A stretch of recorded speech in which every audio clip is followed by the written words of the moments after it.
pessoal, estamos no ar com Você com Dinheiro nessa segunda-feira movimentada naturalmente para as finanças e para o Brasil como um todo. Afinal de contas, hoje nós completamos 100 dias de governo Lula e a gente tem aqui um cenário para analisar. E nós estamos aqui no Você com Dinheiro, o programa que você, telespectador da BMC News, fica por dentro, fica inteirado dos principais assuntos que permeiam o almoço da Faria Lima. Um bate-papo descontraído, mas sem nunca perder a relevância. Nós trazemos aqui as melhores cabeças do mercado para bater esse papo com você. E hoje não poderia ser diferente. Nós temos um tema relevante, um tema importante para analisar e para pensar, mas sempre mantendo o padrão do programa de trazer, como eu já disse, as melhores cabeças para esse debate. E para falar com vocês hoje, nós trouxemos aqui o economista e sócio da Dom Investimentos, falar um pouco de mercado, falar um pouco de cenário macro, quais setores podem se beneficiar e ter dificuldades pelas dúvidas e certezas que nós já tivemos nesse primeiro período de governo. Tiago, muito obrigado por aceitar o nosso convite. É um prazer recebê-los aqui na bancada da BBC News. Prazer é meu, Felipe. Muito boa tarde para você, a todos os amigos que estão nos assistindo. A honra realmente estar aqui. Obrigado pelo convite. Tiago, como eu sei que você é aqui também nosso espectador, então você já conhece bastante a dinâmica da casa aí do programa, você sabe que a gente está aqui para fazer perguntas difíceis, né? Sem dúvida. A primeira coisa que eu queria trazer de dúvida, de questionamento aqui para a gente começar a provocar, eu sempre pergunto isso para quem tem posições, para quem olha Brasil, olha exterior. Eu queria trazer a sua visão macro de economista, o Tiago, economista formado pelo INSPER. Tiago, é momento de investir em Brasil? Pois é uma pergunta bastante, eu diria, capciosa. A gente que cuida bastante de clientes e trabalha bastante focado em renda variável, essa pergunta claramente faz parte do nosso dia a dia. E assim como o Henry Truman falava que o sonho dele era ter um economista de um braço só, para o economista não falar on the other hand, né? Então, eu diria que sim, é momento de investir no Brasil, mas o nome do jogo é o tamanho da posição que você vai fazer. Então, a gente sabe muito bem que, enfim, a Bolsa está com múltiplos históricos extremamente amassados, aparentemente companhias de muita qualidade a preços extremamente atrativos para nós e para estrangeiros, mas, pelo contrário, a gente também tem um custo de oportunidade muito alto, que é um juro, aí, um CDI, uma Selic de 14% ao ano, e, obviamente, atrapalha um pouco o fluxo da Bolsa, né? Cuja oportunidade é alta, o pessoal prefere tomar um pouco menos de risco. Mas eu diria que sim, é o momento de investir no Brasil, mas com muita cautela, muita parcimônia e tomando bastante cuidado com o tamanho das posições. Quais posições, quais setores conseguem sobreviver melhor a esse tipo de solavanco?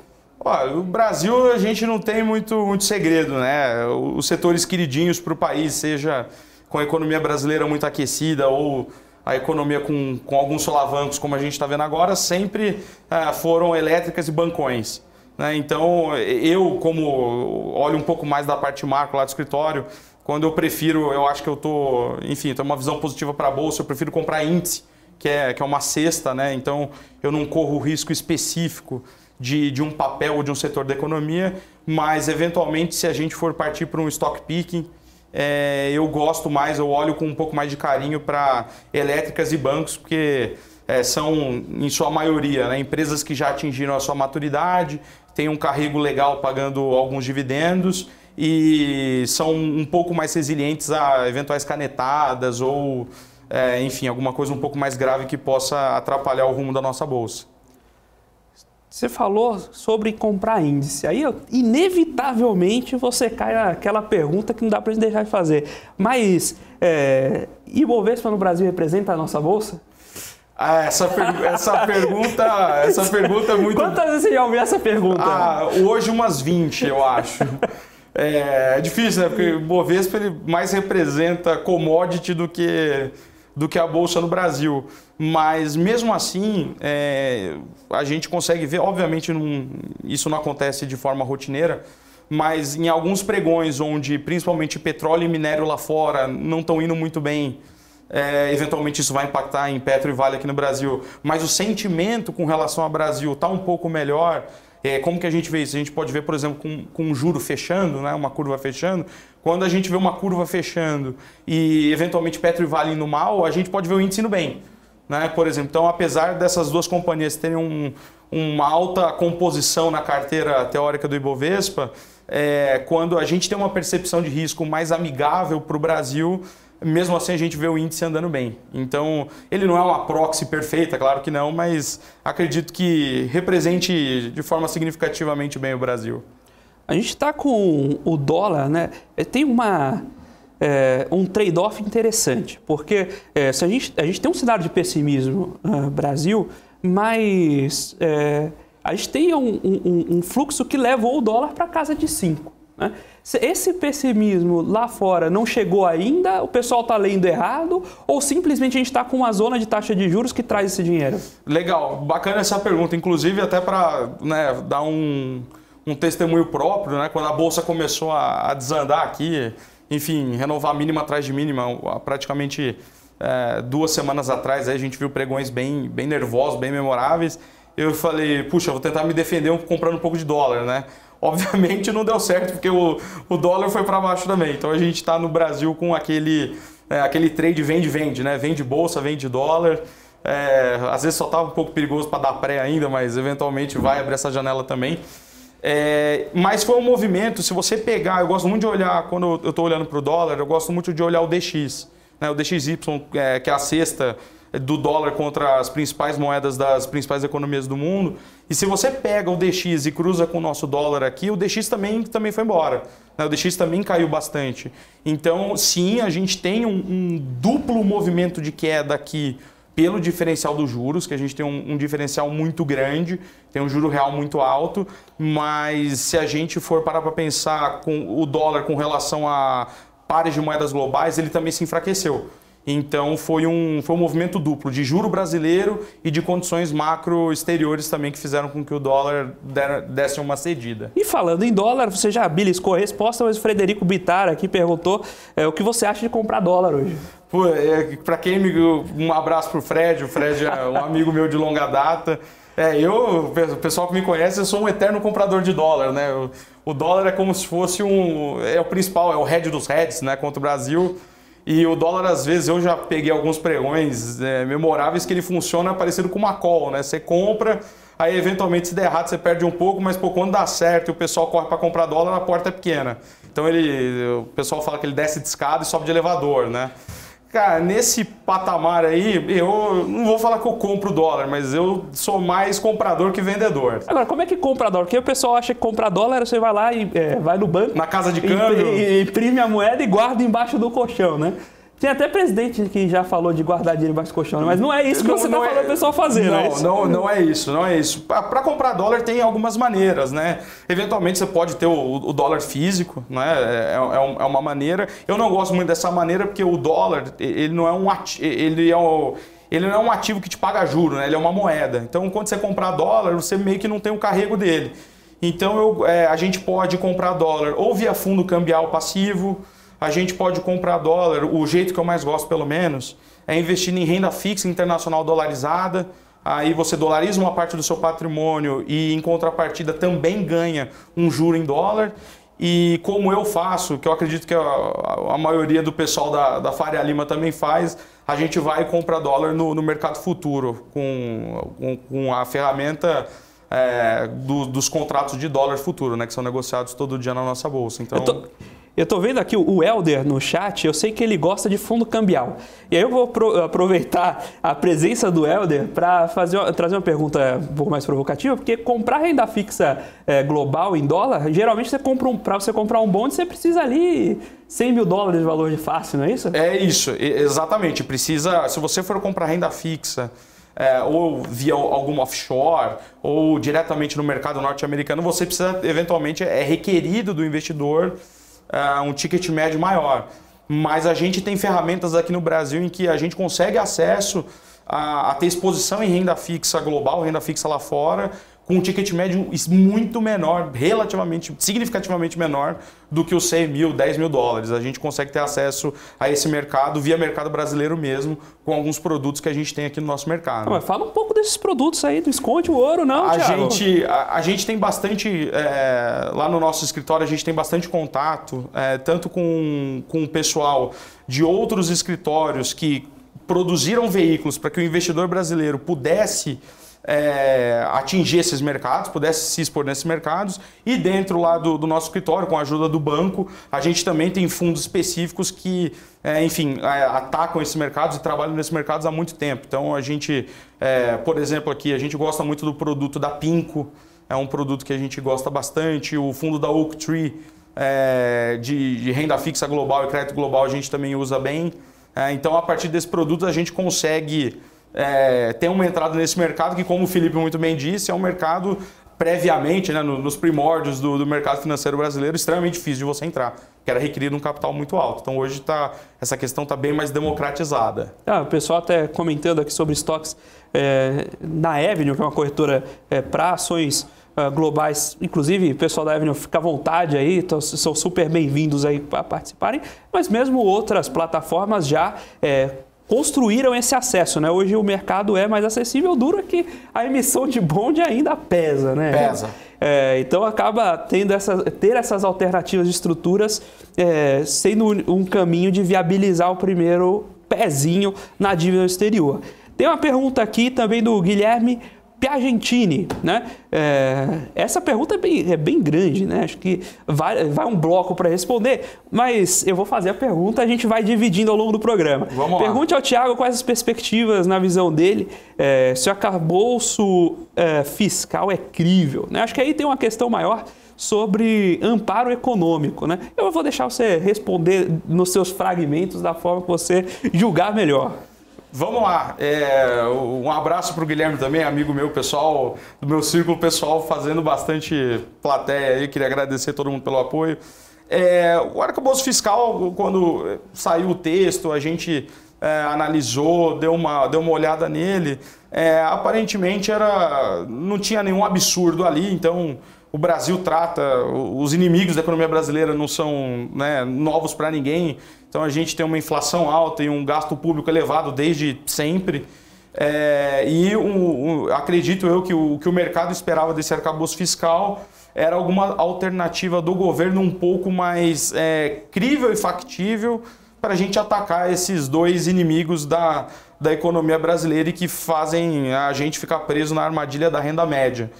E quando a gente olhou o arcabouço fiscal, realmente era um arcabouço ok, não tinha nenhum absurdo ali escrito nem para o lado positivo nem para o negativo, mas justamente a questão da credibilidade que foi colocada em xeque. Né?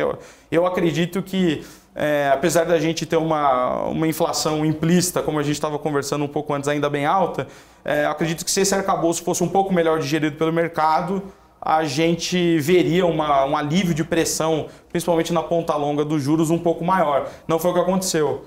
Então a interpretação que eu tenho do arcabouço é que foi um pouco uma regra para inglês ver, digamos assim. Eu acho que... para ter alguma coisa para soltar. Exato. É o que a gente tem para agora, vamos colocar isso. O mercado ele prefere uma certeza ruim vis-à-vis uma incerteza. Então, até para a gente ganhar tempo e ter um pouco mais de espaço para explicar para a Faria Lima como exatamente a gente atingiria o que foi proposto, colocaram esse tapa-buraco ali, vamos colocar dessa maneira. Mas eu ainda acho um pouco difícil da gente cumprir tudo que foi colocado ali, dado o cenário de Brasil que a gente tem hoje. Agora você falou do cenário de inflação implícita, a gente estava conversando de fato antes de entrar no programa, que é o seguinte, e um pedaço aqui da posição do programa é justamente trazer um pouco algumas dúvidas para fora da discussão superficial ali do mindset. E o que acontece é que a gente tem um movimento forte, pessoal falando, olha, compre IPCA+, compre IPCA+, compre IPCA+, porque a inflação, você vai se proteger contra uma alta de inflação. O que a gente vê nos números, tem dois pontos interessantes ali para olhar. Primeiro, se você compra em IPCA+, e a inflação explode, quando você fala em IPCA+, via Tesouro, você tem uma corrosão da sua rentabilidade via IR, porque você paga IR sobre a inflação também. E aí eu queria que você trouxesse um pouco da perspectiva sobre como eventualmente travar, proteger isso. E aí a importância dos títulos IPCA+, que sejam isentos. E um outro ponto existe uma dissonância cognitiva no mercado. Porque a gente está tendo uma discussão forte sobre como manter ou não, e se manter ou não, meta de inflação para 3,5%, e a gente está precificando inflação a 6%. Né? Então, ou a gente está se enganando tremendamente, porque tem um prêmiozinho de longo prazo? Tem prêmiozinho, sempre tem, mas a gente está falando de 0,2, 0,3, está falando de 2 pontos de prêmio de prazo. Então, ou a gente não está discutindo de verdade 3,5%, ou a gente está deixando, ou todo mundo que está indo para IPCA+, está deixando 3 pontos na mesa. Então, que cenário é o que a gente está de verdade e por que essa confusão? Bom, o cenário de verdade mesmo é difícil da gente saber, mas eu acho que a gente está tendo essa confusão por conta do seguinte: é bem verdade que se a gente acredita que a inflação vai explodir e eventualmente num título público onde você também tem incidência de imposto de renda, você deixa esse dinheiro na mesa, se a inflação explode, o título vai ser indexado a uma taxa maior, eventualmente você vai pagar mais imposto, você poderia ir para títulos isentos de imposto de renda com a mesma indexação, mas o que eu percebo, principalmente estando ali na linha de frente com os clientes e falando com eles, sentindo um pouco do pulso de mercado, da percepção que eles têm, é o seguinte: eles preferem ir para B, por exemplo, uma B média, uma B28, uma B32, apesar dessa corrosão também via imposto de renda, só que só deles terem internalizado de que o título é livre de risco e que tem liquidez diária, eventualmente vai existir um ágio e deságio, mas se você precisar se livrar da posição, não vai ser uma coisa que você vai ficar encilhado. Então, por essas duas características, alta liquidez e risco soberano, eles preferem deixar esse prêmio da inflação de lado e falar assim: não, a gente viu o que aconteceu com Americanas, a gente está vendo o que aconteceu nos mercados de crédito privado no Brasil e nos Estados Unidos, com a abertura de curva lá também. A gente prefere correr o risco do título público, que é risco zero, e deixar esse prêmio e eventualmente ainda ter uma corrosão no imposto de renda, do que pagar para ver num título privado e acontecer alguma catástrofe, como foi no caso da Americanas. A gente sabe que isso é bastante difícil de acontecer. O problema é que quando acontece e os investidores estão desavisados, o prejuízo é muito grande. Então eles preferem, nesse momento onde várias coisas no Brasil, a gente tem bastante nebulosidade de cenário, eles preferem ficar com a boa e velha segurança do Tesouro Direto. Muito bem. Tem o Felipe Molinari aqui, voltando lá para a questão do investimento em dólar, perguntando sobre o BTG-DOL. O BTG? BTG-DOL. O BTG-DOL. A gente ia bater um papo sobre isso no último bloco, mas o BTG-DOL também é uma outra alternativa que o BTG Pactual está criando. É uma moeda tokenizada, onde o valor dela é 100% correlato ao valor do dólar.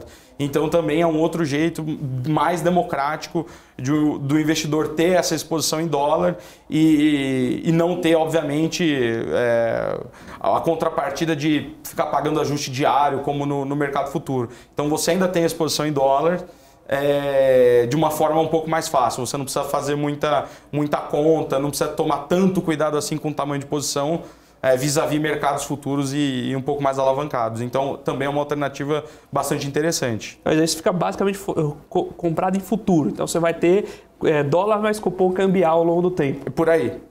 Fantástico. Por aí. Temos aqui os comentários do chat. Eu passei algumas perguntas que já foram lançadas adiante, mas o Hiperdicas, a gente mandado boa tarde Hiperdicas. Obrigado pela sua audiência. O Projetos AL Maes tinha comentado sobre o espaço que tem ainda para amassar mais o mercado. A gente ainda pode... A gente não sabe... Nunca sabe onde é o fundo do poço, né? Então, dizer que a gente vai acertar é muito difícil. E dá para ficar bastante pobre tentando fazer isso. Sem sombra de dúvidas. Todo mundo que tenta pegar canivete caindo, tem a chance de furar a mão. A gente tem que, no mercado, conheço vários amigos, gestores próximos que dizem que no mercado hoje só tem covarde, né? Todos os corajosos ficaram pelo meio do caminho, porque o corajoso é o covarde que não teve opção. Você, como economista, sabe que a curva de utilidade que pressupõe Markowitz, por exemplo, parte do princípio de que o ser humano é avesso ao risco, né? Pois é. É porque os que não são já morreram, né? Já morreram, exato. Só sobrou os avessos, né? Os amantes do risco ficaram pelo caminho. Exatamente. Deu o pessoal Maurício Loza aqui comentando a sua semelhança com Cabral. A gente tinha comentado... Comentamos isso no bloco anterior. Exatamente. Antes de entrar, a gente encontrou o Cabral. Inclusive, vamos trazer o Cabral no programa. Acho que vai ser bacana ter o Cabral aqui compartilhando ele com as histórias de vida. Não percam aí, a gente está em negociações para trazer o Cabral para bater esse papo conosco também. O próprio Maes comentando aqui de comprar dólar. Comprar dólar de maneiras alternativas, né? Isso acontece geralmente em economias que têm muita dolarização extra-oficial. Tem ali o Pedro Jamito, o pessoal elogiando muito o Thiago aqui no chat, comentando ali da participação dele. E aí tem uma outra... sim, e um comentário valiosíssimo aqui do Éder. Pessoal, amassa aí no like. Às vezes o pessoal aqui tá no bate-papo e esquece de deixar o like. Pessoal, deixe seu like, seu like é muito importante pra gente. Se você está chegando agora e ainda não conhece o canal da BMC News, faça também sua inscrição para não perder mais nenhum Você com Dinheiro. E deixe também sua dúvida. Você tem um questionamento, uma dúvida, quer aproveitar a participação do convidado para esclarecer, deixa ali a sua dúvida no chat, a gente lê aqui e transmite para o convidado. Tem aqui uma outra pergunta do Guilherme. Se ainda tem espaço para entrar short em ações aqui no Brasil? É uma boa pergunta. É uma pergunta bem capciosa, porque... Você vê que a gente só faz pergunta... Só pergunta corner, né? Deixar o entrevistado em corner. Exatamente. Eu acho que tem, tá? Como a gente estava discutindo, é muito difícil saber o fundo do poço. É bem verdade que a sensação que dá é que o fundo está próximo. Né? A gente vê de novo, compressão de múltiplos perante nossa bolsa há tempos atrás, perante pares emergentes, pares desenvolvidos. Então, ao que tudo indica, nos parece que a bolsa está bastante barata e não vai fluxo para ela por conta do custo de oportunidade, eventualmente, da renda fixa agora. Mas eu acho que, acompanhando a tendência, ainda mais se a gente olhar por indicadores técnicos, queria fazer inclusive esse parênteses aqui, Felipe, que eu utilizo bastante análise técnica para tomada de decisão. É uma ciência poderosíssima e que aqui no Brasil ainda precisa crescer muito. Mas se a gente utilizar os indicadores técnicos, se a gente olhar para eles e interpretar as informações que eles estão nos passando via tela, a tendência ainda é de baixa. Obviamente a gente tem alguns repiques, até médias importantes, mas após esses clímax, né, esses pequenos ralis de alta, a gente vê o mercado devolvendo rapidamente tudo que ganhou nos últimos pregões. Então, eu acho que ainda existe espaço para shortear a bolsa. Acho que ainda tem alguns papéis empresas bem fragilizadas, bem sensíveis, né? O pessoal gosta muito, por exemplo, de comprar empresa que está em turnaround, mas esquece que um turnaround é dificílimo de você completar. Até por isso que elas estão tão baratas e o múltiplo tão amassado. Então não é tão simples assim. Eu ainda acho que há espaço para operar short na bolsa em alguns setores, mas eventualmente com stops bem curtos, né? Se você for pego no contrapé, você que está operando short, eventualmente se você for pego no contrapé e vier um fluxo comprador muito grande, é recomendável que você zere rapidamente essa posição. O juiz de tudo é o preço, então ele está falando que você está errado. Zera a posição mais rápido que você puder e, eventualmente, se der a sua entrada, você pode operar long, de novo, com stop bastante curto, porque o mercado está bem volátil. Mas ainda acho que sim, que há espaço para operar short na nossa bolsa. Você comentou sobre a importância de análise técnica. A gente sempre... que muitas vezes a análise técnica é vista de uma forma complicada, de você achar que existe uma soberania e você simultaneamente tentar acertar o olho da mosca. essa combinação é letal para qualquer estratégia. Qualquer estratégia. Então, a gente sempre tenta trazer aqui, inclusive já temos aqui um convidado que eu vou guardar um pouquinho para anunciar, mas para falar sobre análise técnica de uma maneira um pouco mais estruturada, olhando a ciência por trás, porque realmente não é fácil, mas conhecendo bem você consegue aproveitar e de diversas formas diferentes. O Maurício trouxe também uma outra pergunta sobre se proteger, usar ETFs para proteção nessa estratégia de oscilação de fluxo e mudança de posição, contrapé da Bolsa Brasileira. Dá para fazer também. Aqui no Brasil a gente tem uma variedade de ETFs bem pequena, né? Se a gente, por exemplo, comparar com o mercado norte-americano, lá tem tanta diversidade que muito investidor pessoa física se protegeu contra a abertura de curva de juros comprando ETF que é short em treasury. Né? Então o ETF ele é short no preço do bond, quando a curva de juros abre, eventualmente esse preço é marcado para baixo, o ETF sobe. Então o pessoal, muita pessoa física nos Estados Unidos conseguiu se proteger o patrimônio contra essa abertura de curva de juros. Aqui no Brasil, pelo menos na minha experiência, eu utilizo ETFs para proteção quando vem a calhar, por exemplo, operando short os ETFs. Não acho que aqui no Brasil, pelo que eu mais acompanho de ETF, eu não acompanho, não são ativos que eu acompanho muito de perto, mas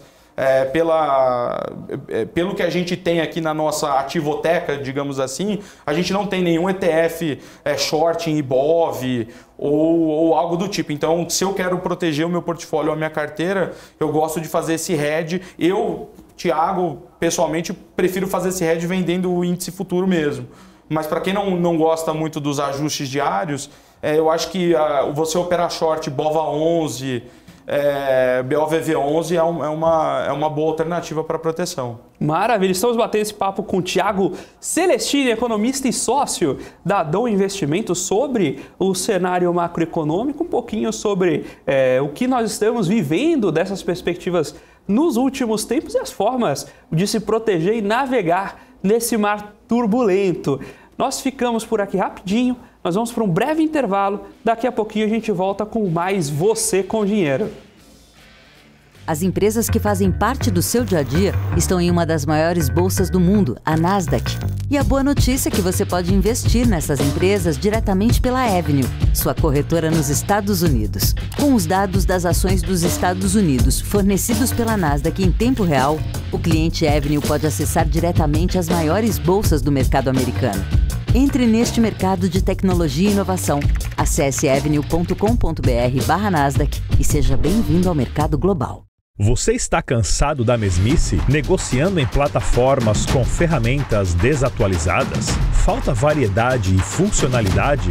Aproveite nossa grande seleção de ferramentas de trade, baixas taxas de negociação, suporte em português 24 horas por dia, com mais de 200 criptomoedas disponíveis para trade e a facilidade de depósitos com Pix. Aproveite o futuro agora. Bybit. Abra sua conta hoje mesmo. Bybit.com.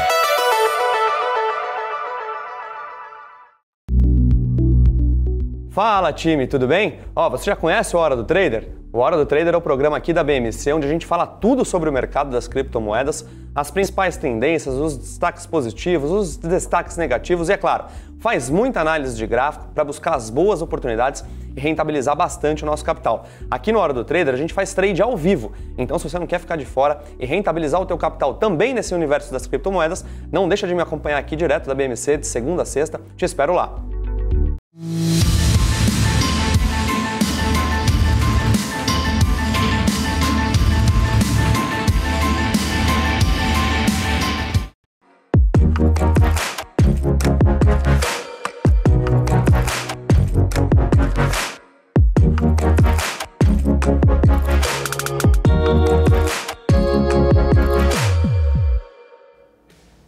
Olá, Olá pessoal, estamos de volta para o segundo bloco do Você com Dinheiro de hoje, batendo um papo com o Thiago Calestini, ele me lembrou aqui no intervalo.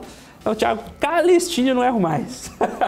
Thiago Calestini, economista e sócio da Dom Investimentos, para a gente bater esse papo sobre ambiente macro, sobre como se proteger e surfar nesse ambiente.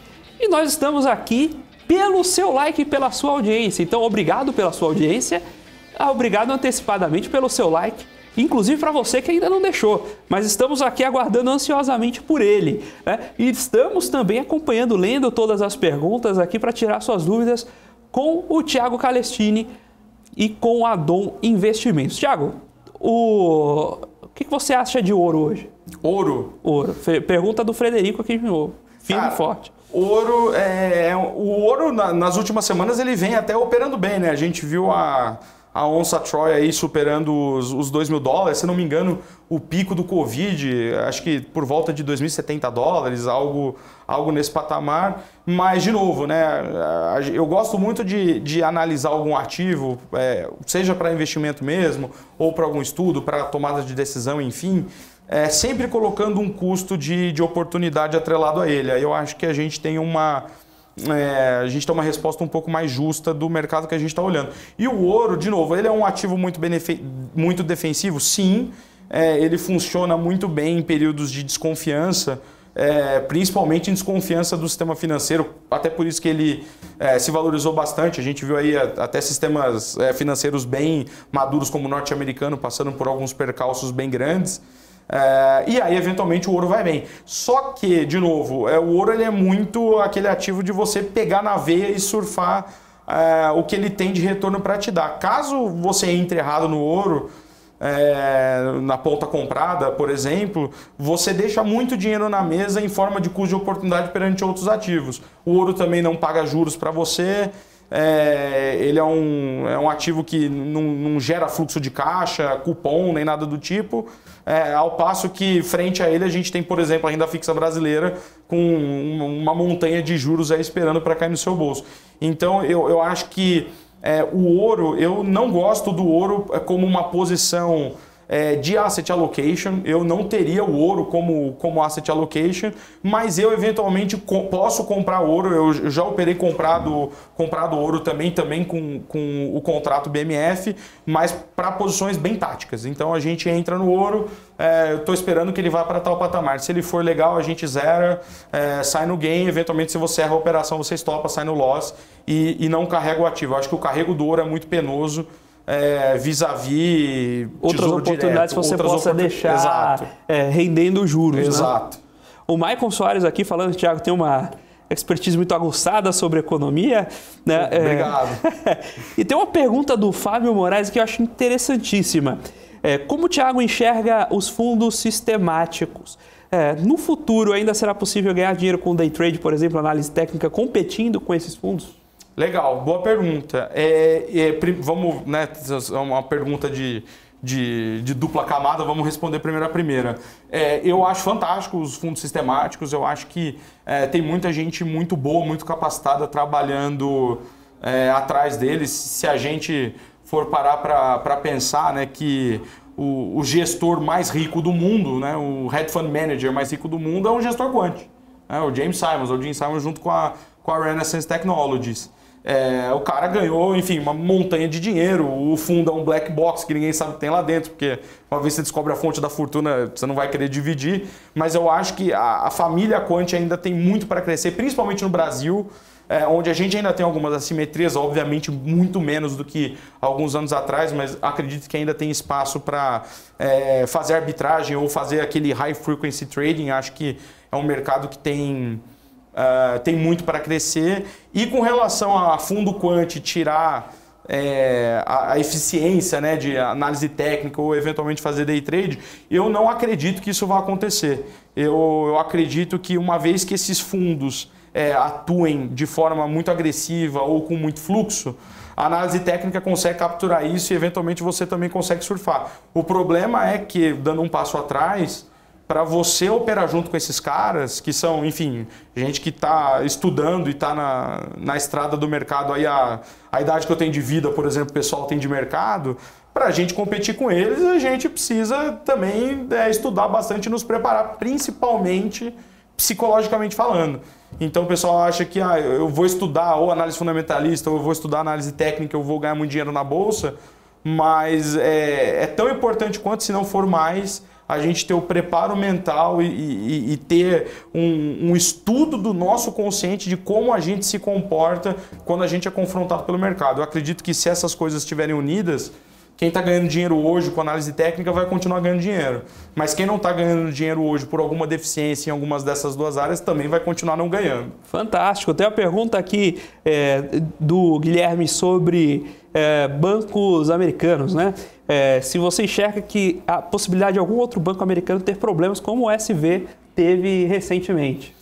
Eu acho que a gente não está imune, né? A gente não está isento desse problema, mas as autoridades americanas, principalmente depois do subprime, que eles viram que, né, obviamente analisando com a cabeça fria é bem mais tranquilo, mas eles viram que deixar o Lehman quebrar foi extremamente custoso para a economia americana, não só pelos correntistas, mas porque também o Lehman era um hub de operações, várias operações eram compensadas nas câmaras do Lehman, e quando ele quebrou houve uma falha sistemática do mercado, né? O pessoal que estava operando bonds até viu a tela dar uma congelada, porque o Lehman quebrou. Eu acho que é possível, não vou falar que é impossível, que a economia americana é blindada de algum evento parecido com esse, mas as autoridades hoje já têm muito mais traquejo em cuidar desse problema vis-à-vis o que tinham pré-2008 ou eventualmente pré-bolha das .com. Eu acho que se fosse para apontar algum banco, eu não vou apontar qual eu preciso olhar esse tema com um pouco mais de profundidade e detalhe, mas a economia americana não está isenta de alguma outra quebra grande, mas eles têm agora muito mais facilidade quais as ferramentas que poderão ser usadas para evitar ao máximo uma dor social maior, eventualmente trazida por um clímax econômico como esse. Como é que... Eu vou aproveitar a sua participação aqui eu vou pedir para você explicar para a turma como esse aumento generalizado de taxa de juros no mundo provoca e seja esse tipo de movimento de quebras. Vou tentar explicar da maneira mais didática possível aqui, né? Quando a gente tem um delta, né? Uma variação muito grande de taxa de juros para mais e para menos, várias coisas na economia elas são desordenadas, né? O juro é o preço mais importante que tem. Quando a gente mexe no preço mais importante que tem, vários outros ativos que são precificados a partir dele sofrem distorções, né? Então, o que aconteceu, por exemplo, com o SVB, contando a história bastante por cima, porque eu não sou também especialista em balanço de banco nem nada, mas o que aconteceu com o SVB é que, a partir do momento que a taxa de juro estava muito baixa, esses caras emitiram títulos pré-fixados e mantiveram esses títulos no balanço deles como ativo, enfim, como meio de se capitalizar. A partir do momento que essa taxa abriu muito, ou seja, eles estavam com um título pré-fixado, quando a taxa abre, a taxa de juros sobe muito, o valor desses títulos cai muito rápido. A sensibilidade dos títulos é medida pela duration, né? E, eventualmente, se você tem no seu balanço alguns títulos com durations muito altas, eventualmente, quando essa taxa de juros abre, esses títulos tomam uma pancada muito grande. E aí, o valor desses títulos no balanço dos bancos tem que ser atualizado, tem que ser marcados a mercado, com uma certa periodicidade, e, eventualmente, depois dessa marcação a mercado, a gente consegue entender, de fato, qual é a saúde desse banco, qual o nível de segurança, de ativos e de patrimônio que esse banco tem. Então, uma variação muito grande na taxa de juros, por exemplo, pode deflagrar um problema desse, em que você tem ativos no seu balanço que, com juro baixo, se comportam de uma forma que podem te ajudar, mas que quando o juro sobe, e o problema não é nem o nível, mas a variação da taxa, como a variação da taxa foi muito alta, esses ativos eles acabam tendo um comportamento completamente adverso e completamente antagônicos ao esperado quando eles foram colocados ali. Então é por isso que uma variação muito grande dos juros pode acarretar esse tipo de problema. É lógico, eu não vou entrar no mérito aqui de passar a mão na cabeça dos risk managers do banco, eu não vou fazer isso.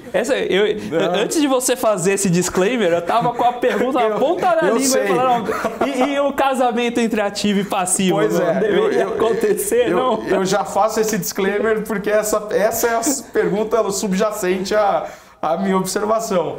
Mas, de novo, né, o risk management é muito importante para, enfim, para a empresa também, né? Para a empresa também, claro. O que teve de empresa se alavancando, tomando dívida após, como se a receita dela fosse indexada junto à dívida. Pois é, também não deu certo. Né? Também não deu certo. Então, assim, claro que teve uma falha do risk manager lá da empresa, um erro crasso da equipe teve, mas honestamente eu acho que o delta de variação de curva de juros agora, se a gente pegar a inclinação, né, da variação, eu acho que foi até maior do que o choque de Volcker. Né? No Volcker a gente teve um patamar nominal de juros mais alto, beleza. Mas a rapidez com que a política monetária contracionista foi implementada foi bizarra.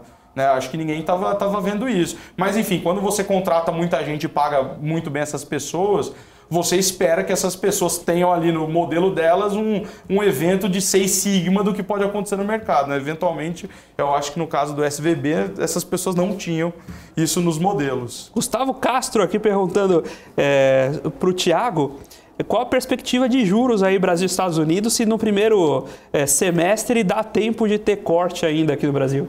Nossa! Difícil, hein? Outro corner. O pessoal tá... O programa tem essa perspectiva e o pessoal já absorveu. Então o pessoal só vem para fazer aquela pergunta recebi esse convite de super bom grado, eu vou cobrar um barbacoa depois pra gente se acertar. O barbacoa, mas a gente acerta um café aí por essa... Ótimo, tá bom.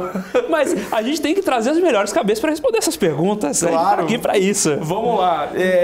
Então, de novo, né, no Brasil a gente está completando aí 100 dias do governo, já terminamos o primeiro semestre, ainda, apesar da gente estar com uma política monetária bem restritiva, e a gente está sentindo isso bastante, tanto na Bolsa como em economia real, aparentemente a inflação não está dando muito refresco e muito espaço para a gente cortar. Aí o que a gente pode discutir é o seguinte, qual é o custo que está maior?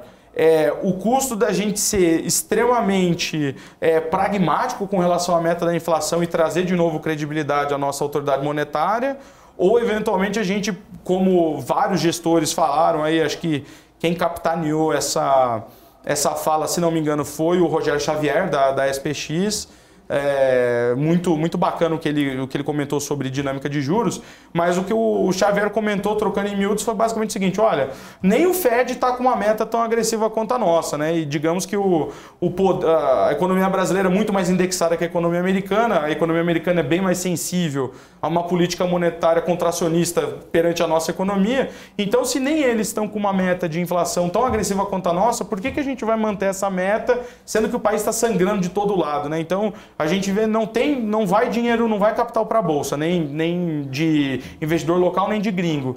No crédito privado, todo mundo ficou com medo de investir, então o pessoal está emitindo papel, está sobrando papel nas prateleiras aí do mercado, mesmo com um juro muito alto. O Tesouro Direto, o pessoal vai lá e fala, eu consigo um juro um pouco menor, mas com risco soberano. Então, o mercado secou, né? O mercado está com uma liquidez muito baixa, principalmente o mercado de crédito privado. Eu acho que, eventualmente, se a gente continuar vendo uma criação de empregos fraca no Brasil, uma inflação que pelo menos estacione, ou uma implícita um pouco menor, aí a gente tem que acompanhar também os leilões de terça e quinta dos títulos públicos, e eu acho que, eventualmente, o Roberto Campos vai entrar num corner, porque vai passar de ser uma discussão econômica e ser uma discussão social.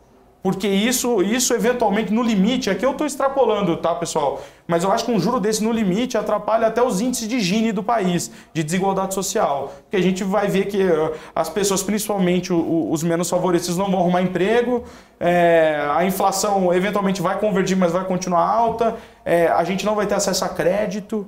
Então eu acho que mais um pouco esse juro ficar muito alto, a gente pode passar até uma discussão social. Se a gente chega nesse cenário, o banqueiro central entra em corner e aí, eventualmente a gente vai ter que discutir isso. Isso sem contar no próprio efeito contramão de um juros muito alto, né? Porque se você tiver juros muito altos, você está elevando a dívida pública. Sem dúvida. Que é outro problema. Que é outro problema. Aí você começa a ter uma pressão inflacionária por outra vertente. Inclusive, o Rogério Xavier é um excelente nome para a gente trazer aqui também. Já está mais que convidado, depois vamos marcar essa agenda aí também. Pessoal, estamos aqui acompanhando as perguntas, seus comentários no chat e, naturalmente, acompanhando o seu like. Estamos aí, vamos buscar os 400 likes aí no programa de hoje. Por favor, pessoal. Por favor, né? Agora a gente vai para um breve intervalo e daqui a pouquinho a gente já volta com o terceiro e último bloco do Você com Dinheiro.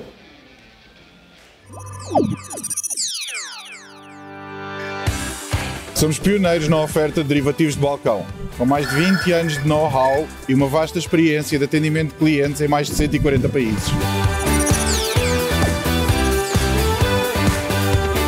Temos o orgulho de oferecer uma infraestrutura de negociação de última geração para que os nossos clientes tenham a melhor experiência de negociação possível.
Olá pessoal, estamos de volta para o terceiro e último bloco do Você com Dinheiro de hoje, batendo aqui um papo sobre o cenário macro, sobre como navegar nesse tipo de mar, passando tanto por alternativas de investimento, como leitura de cenário, batendo esse papo com o Thiago Calestini. Dessa vez eu falei certo. Certo, correto. Maravilha. Então deixa aí sua pergunta, deixa sua dúvida e deixe naturalmente seu like. Faltam aí nossos 42 likes antes do fim do programa, né? Então vamos aproveitar bem esses 10 minutinhos que nos restam. Eu queria, nessa sessão final, trazer para o Thiago algumas perguntas sobre a própria carreira, próprio cenário da Dom. Então, a Dom ela surge como um escritório de agentes autônomos, não é isso? Perfeito, perfeito. Nós somos um escritório de assessoria, a gente está plugado ao Banco BTG Pactual, fomos criados aí em fevereiro de 2020, então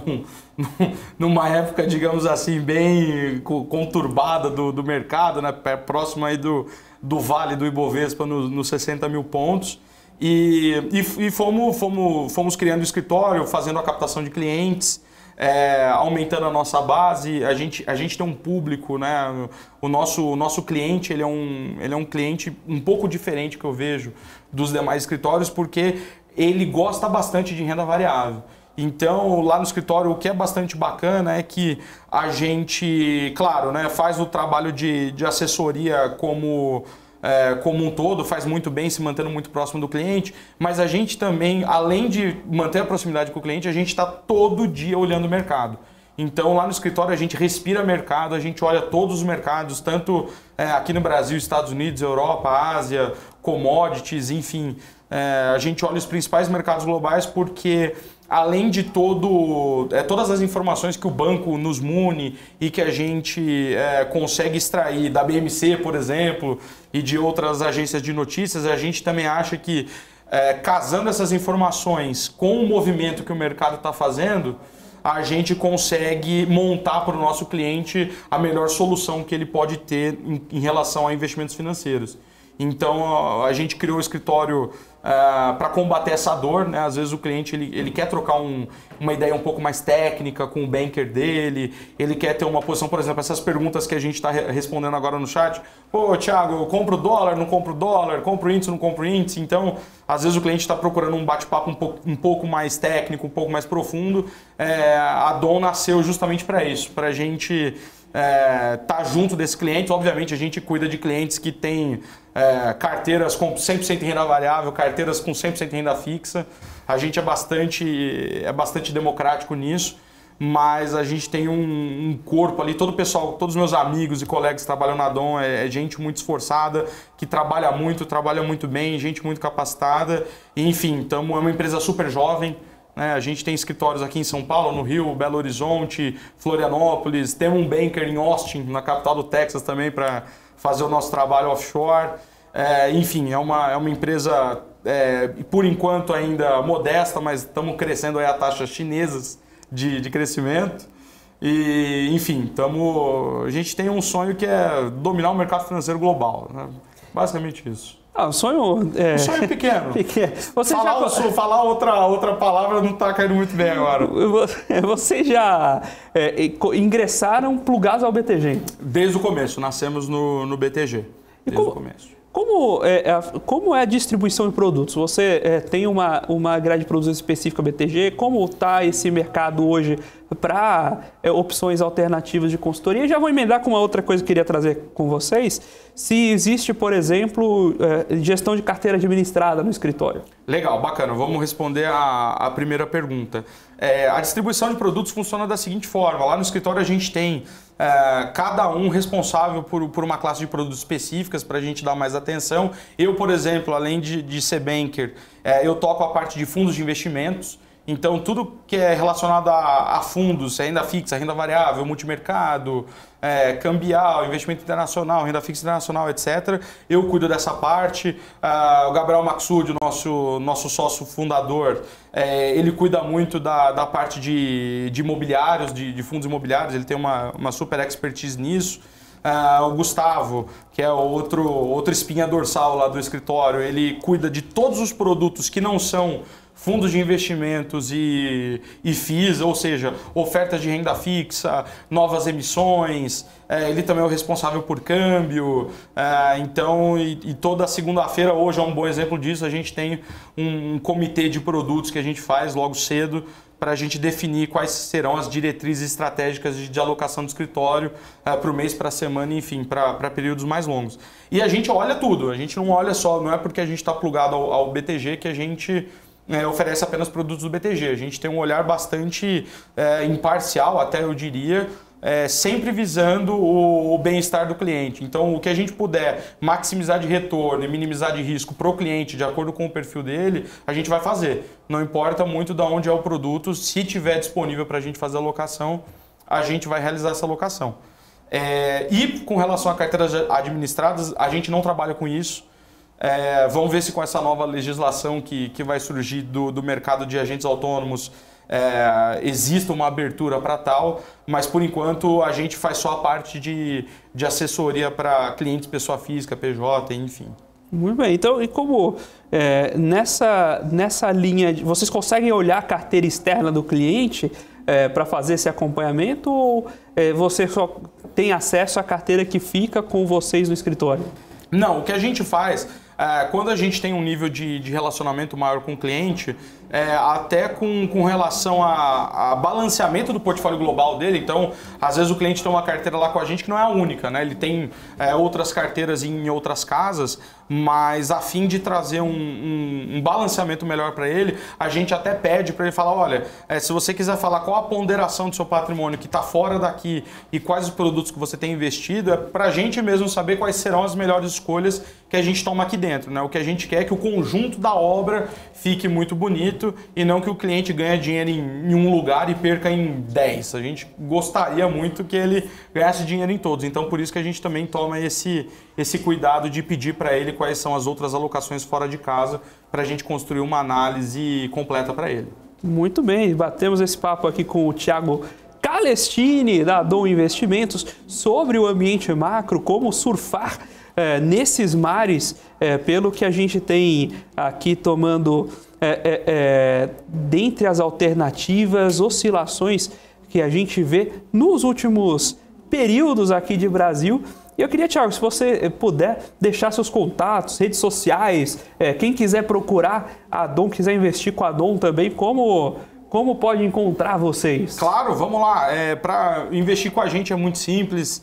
Basta acessar o nosso site www.dominvestimentos.com.br.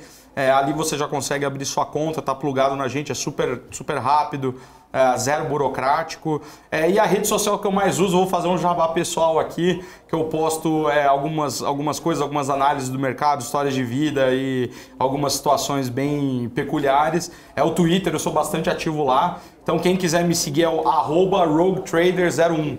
Esse é o meu Twitter, eu sou bem ativo por lá, posto bastante coisa legal. Maravilha, Thiago. Muito obrigado por aceitar o nosso convite. Desculpa pelas perguntas, aí faz parte do programa, mas muito obrigado por estar conosco. Eu que agradeço, Felipe. Muito obrigado pelo convite, honrado de estar aqui.